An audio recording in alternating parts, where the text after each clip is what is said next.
बाबर की कप्तानी को लेके हम बहुत बात कर रहे थे कि उनकी कप्तानी ठीक नहीं है, तो शान की कप्तानी ने भी बड़ा डिसअपॉइंट किया, कैसा देखते हैं? जी बिल्कुल, और मेरा ख्याल है कि जब आप बिला सोचे समझे बगैर विजन के और बगैर किसी आप प्लानिंग के इस तरह के डिसीजन लेंगे तो फिर उसका एंड रिजल्ट यही निकलेगा। आप नहीं देख रहे कि आपके जो प्लेयर हैं उनकी जो टेस्ट क्रिकेट में परफॉर्मेंस बिल्कुल डिक्लाइन है।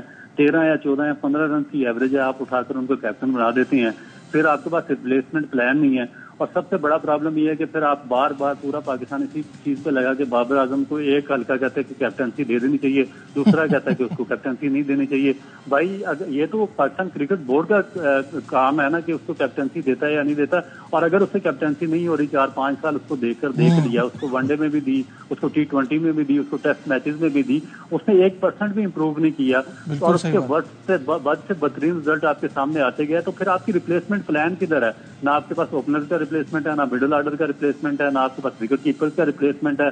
अब देखें कि शर्म आनी चाहिए कि आपको दोबारा सरफराज अहमद को रखना पड़ रहा है 36 साल की एज में रिजवान की रिप्लेसमेंट पे। आप पिछले 20 साल में कोई विकेट कीपर ही डेवलप नहीं कर सके, ना कैप्टन डेवलप कर सके हैं, ना आपके पास फास्ट बॉलर्स की लाट है, ना आपके पास कोई स्पिनर है जिसको आप अपनी होम सीरीज में उसको एडजस्ट कर सकें।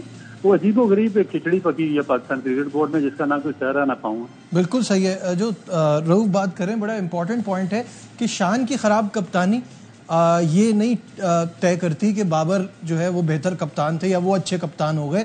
उनको बहुत लंबा रन दिया गया था, तो अब तो ये डिबेट खत्म ही हो जाती है कि कप्तानी उनको मिलनी चाहिए। आपने एक कप्तानी का ऑप्शन तैयार नहीं किया। अगर इस वक्त आप समझते हैं कि इस लॉट में क्या रिजवान एक बेहतर ऑप्शन हो सकते थे? अब तो ये देखना पड़ेगा पाकिस्तान क्रिकेट बोर्ड को, लेकिन जल्दी ना करें, टू अर्ली है। मुझे थोड़ा सा रऊफ की बात से ये है कि पाकिस्तान की टीम जब भी बैक टू द वॉल होता अच्छा परफॉर्म करती है। इससे ज्यादा बुरा नहीं कर सकती कि बांग्लादेश से जिस तरह पाकिस्तान 10 विकेटों से हारी है। उन्होंने आपको प्लानिंग में आउट कर दिया, उन्होंने आपको गेम में आउट कर दिया, उन्होंने बैटिंग बॉलिंग फील्डिंग सब में आउट कर दिया आपको। और शान की कप्तानी से, शान की नॉलेज ऑफ द गेम से मैं हमेशा इंप्रेस रहता था, लेकिन इस गेम में उन्होंने बड़ा मायूस किया।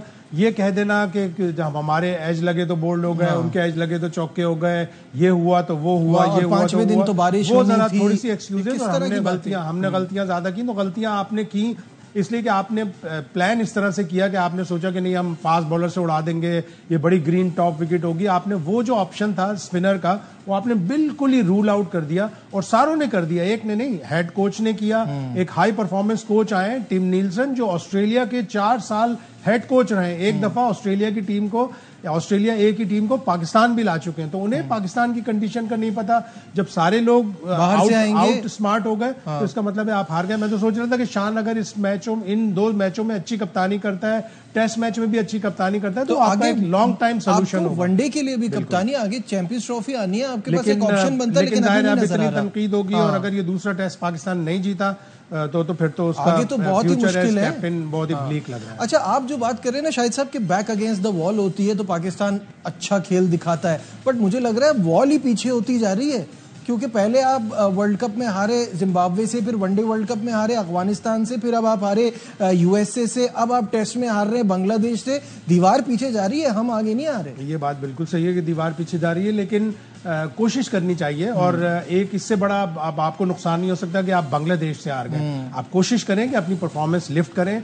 सऊद शकील एक इनिंग में रन बनाए, एक इनिंग में रन नहीं बनाए। साइम अयूब एक इनिंग में रन बनाए, एक इनिंग में रन नहीं बनाए। अब्दुल्ला शफीक पे मुझे हैरानी होती है, 44-42 का एवरेज है, और उसने 2 दफा श्रीलंका में 500 बॉलें खेलकर प्रूव किया है कि वो विकेट पर स्टे करना जानता है। एक सेशन नहीं स्टैंड कर सकी पाकिस्तान की टीम। अब्दुल्ला शफीक इस तरह का शॉट मारकर 37 रन पर आउट हुए कि मैं अगर होता कोच या मैं रिकमेंड करता तो मैं या तो $1000 जुर्माना आयद करता, या मैं उन्हें एक टेस्ट मैच से निकालता कि आपको इस गंदे शॉट की वजह से, जबकि आपके पास एक्सपीरियंस है। 200 आपने श्रीलंका में किया हुआ है, आपने 500 बॉलें खेलकर 160 नॉट आउट करके पाकिस्तान को टेस्ट मैच जिताया हुआ है। उसके बाद आप पीछे जा रहे हैं, तो ये कोई हल नहीं।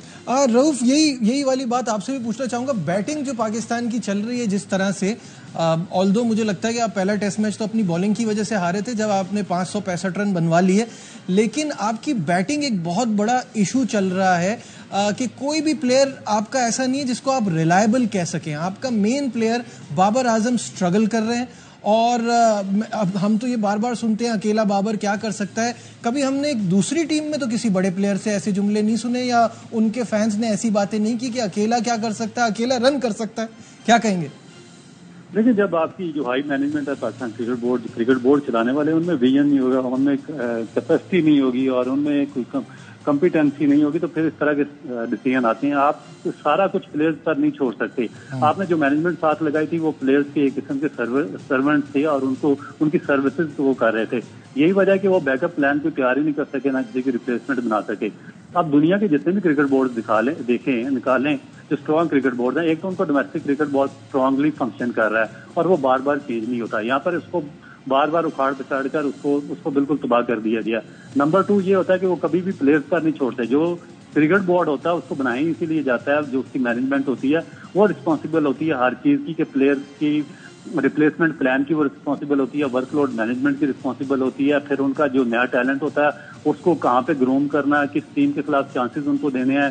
जब वीक टीमें आपके टूर पर आती हैं या आप बाहर जाते हैं किसी वीक टीम के टूर पर, तो फिर वहां पर आपको जो आपके नए यंगस्टर्स हैं उनको इक्वली चांसेस देने पड़ते हैं। अब हुआ क्या पाकिस्तान क्रिकेट में कि यहाँ पर प्लेयर्स की एक पावर बनी हुई थी और जो आपका क्रिकेट बोर्ड था वो बिल्कुल इनकम्पिटेंट लोगों पर मुश्तमिल था, राइट फ्रॉम चेयरमैन से नीचे तक, और जितनी मैनेजमेंट साथ लगाई हुई थी वो सब उनकी सर्विस कर रही थी। तो प्लेयर इतने स्ट्रांग कर दिए गए कि मैनेजमेंट का कोई हाल ही बाकी नहीं रहा।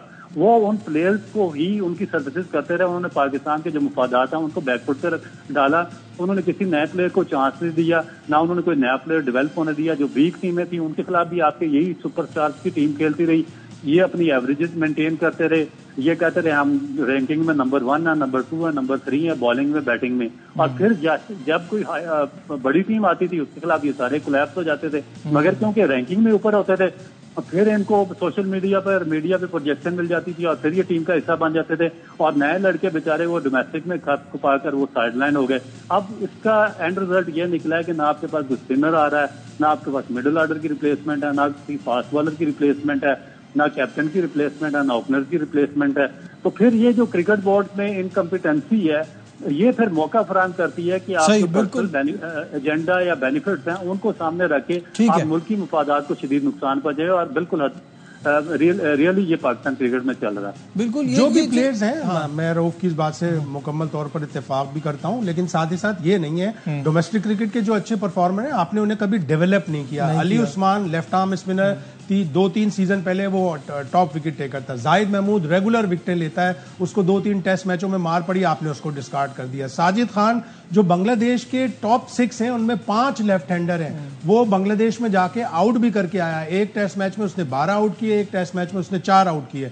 आप बिल्कुल से डिस्कार्ड कर देते हो अपने, फिर आप डोमेस्टिक क्रिकेट किस लिए चला रहे हो? डोमेस्टिक क्रिकेट के परफॉर्मर्स को जब आप ग्रूम नहीं करते, 8 टूर्स में ग्रूम करने का मौका ही नहीं मिलता आपको, तो फिर आप उनको थ्रो करें ना। आप बांग्लादेश के खिलाफ भी अगर आप जाहिद महमूद, साजिद खान, नुमान अली, अबरार अहमद को नहीं खिलाएंगे तो फिर आपका तो हारने के डर का क्या करें? ये तो हमारा आज का तो नहीं है।